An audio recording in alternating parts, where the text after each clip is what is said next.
Rain fell in relentless sheets that afternoon, turning the quiet suburban streets into rivers of mud. Inside a lavish mansion on the hill, an opulent life was unfolding in stark contrast to the storm outside. Chandeliers sparkled like captured starlight, crystal glasses glimmered on polished tables, and the air carried the faint scent of fresh roses and expensive perfumes. And yet, in the shadows of this glittering world, a tiny figure moved carefully, almost invisibly. A young maid, barely 25, crouched behind the grand oak pantry, trembling as she held a small plate of leftover food close to her chest. Her hands shook from hunger, her eyes darted nervously, aware that any noise could betray her. She had arrived early that morning, as usual, cleaning every corner of the house from dawn till now, her stomach growling silently while she worked. But today, her desperation had won over her pride. Today, she had dared to take a few scraps from the opulent kitchen, hiding to eat them like a child trying to steal a forbidden treat. If you believe in kindness and second chances, take a moment now to like, comment, share, and subscribe. Your support spreads hope. Her name was Amira. She had grown up in a village far from the city, where food was scarce and opportunities rarer still. Life had taught her early that survival often demanded humiliation, endurance, and silence. She worked for the Millionaire family not just for money but for the chance to exist somewhere safe, even if her dignity had to be hidden beneath layers of servitude. Every day she polished, scrubbed, and served, wearing a polite smile while her stomach begged for scraps. But Amira was proud. She never asked for charity, never complained, never revealed the gnawing emptiness that shadowed her every step. Her only solace was the rare kindness she observed in fleeting moments, an encouraging nod from the housekeeper, a soft word from the young child of the mansion. But even these gestures were brief, passing like shadows over her heart. That afternoon, as she bit into the small piece of bread she had hidden behind the pantry, the mansion suddenly felt unbearably oppressive. The sound of the wind against the massive windows, the tick of the golden clock on the wall, the distant laughter of the wealthy family, it all seemed to mock her quietly. She felt small, almost invisible, yet painfully human in her suffering. And then, she heard it. A sound that made her heart stop and her pulse pound. The soft, deliberate footsteps of the master of the house, approaching the kitchen. Amira froze, pressing herself closer to the cold wooden wall, the crumbs of her stolen meal clinging to her fingers. She imagined being discovered, fired, humiliated, sent away into the storm, her dignity shattered further. But the footsteps stopped. And then came a voice, calm yet commanding, one that seemed to slice through the air with quiet authority. Amira? Her heart lurched. She had never expected him, the millionaire, a man known for his wealth, his success, and his exacting standards, to address her directly. She dared not breathe, not wanting to betray herself further. The voice continued, gentle now, almost tender, Amira, come out. I won't hurt you. Her legs moved on their own, weak and trembling, as she stepped into the light. The man before her was tall, impeccably dressed, with sharp eyes that seemed to see everything and yet softened now as they rested on her. He looked at the small plate in her hands, the crumbs scattered on the floor, and the shame in her posture. Instead of anger, there was a quiet pause. Then, unexpectedly, a smile, not a mocking one, but a warm, human smile. Why are you hiding? He asked, his voice soft. Amira's chest tightened. How could she explain? How could she confess that she had eaten scraps from the very kitchen she cleaned, not out of greed but sheer necessity? She wanted to shrink, to disappear entirely, but the man waited patiently, giving her the courage she didn't know she had.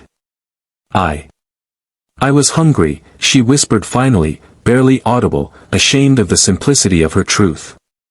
I didn't want anyone to see.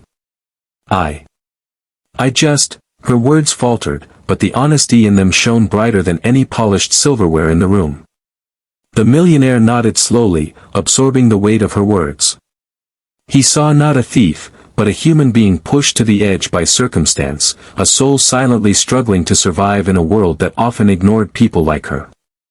And in that moment, something inside him shifted, a quiet, profound compassion that money had never bought, a recognition of the invisible suffering that even wealth could not erase.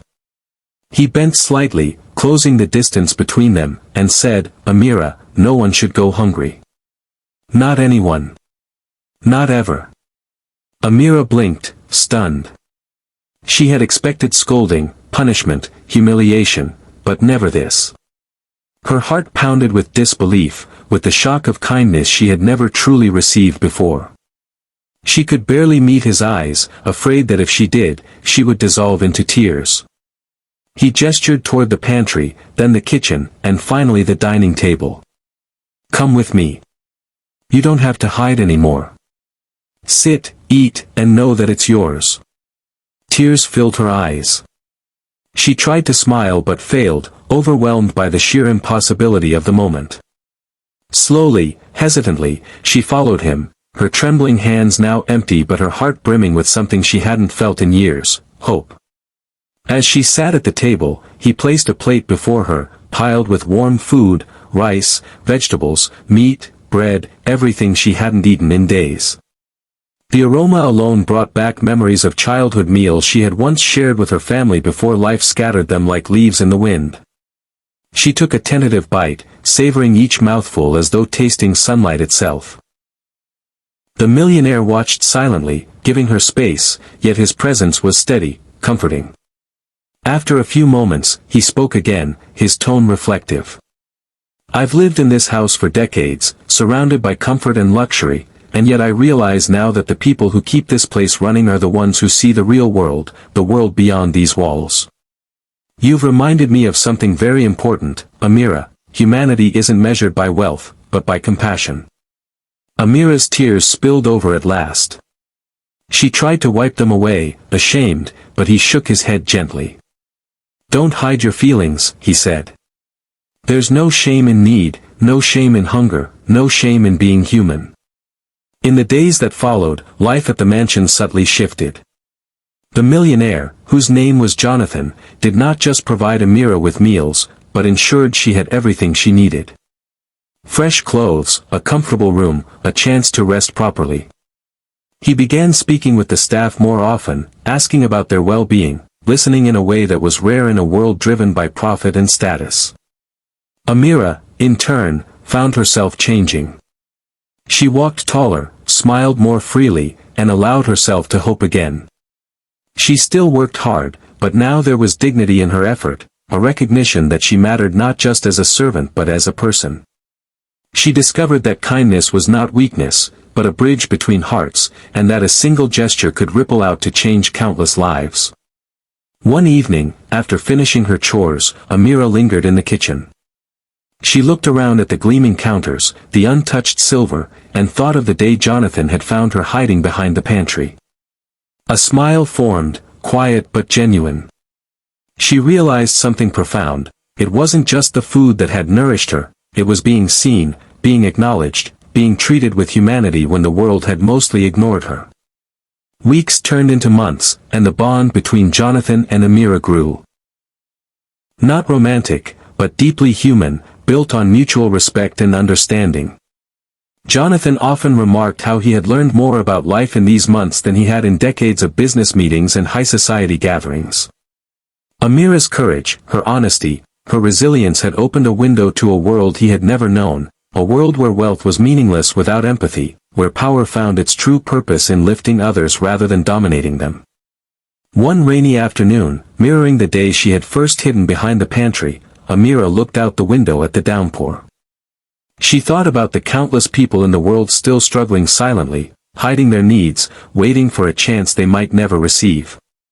She felt a surge of determination, a quiet flame ignited by the kindness she had been shown. She wanted to be part of that change, to extend the compassion she had received to others who had none. And as she turned from the window, she found Jonathan in the doorway, watching her with a gentle smile. "Amira," he said softly, "the world is full of people who can give, but few who understand the true impact of giving. You've shown me what it means to truly see someone. I hope we can share that vision, together." Her heart swelled with gratitude, humility, and hope.